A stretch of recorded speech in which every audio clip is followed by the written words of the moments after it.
sorry ass DJ.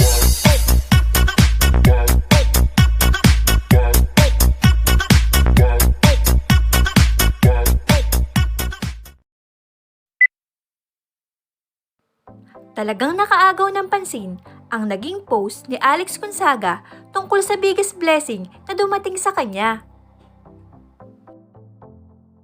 Wow! Thank you, Lord! Today isn't really an ordinary day. I got a big blessing today. Praise God! Claim mo talaga! Kaagad pumasok sa mga isip ng mga fans na nagdadalang tao si Alex Gonzaga. Marami ang bumati kay Alex Gonzaga, ngunit ngayong araw ay muli na naman niyang sinagot ang issue ng kanyang pagbubuntis. Whoops! Sorry! Hindi pa po! Ibang blessing po yung sinasabi ko.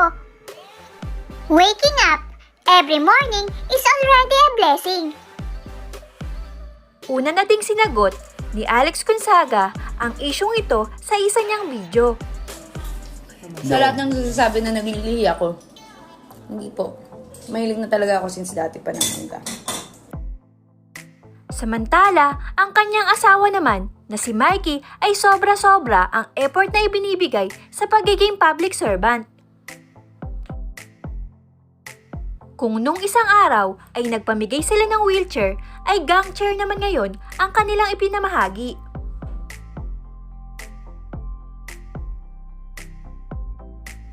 Makikita talaga ang dedikasyon ni Mikey Morada sa pagiging public servant. Maging sa seminaryo ay naglaan din ito ng panahon upang mabisita at humingi ng panalangin.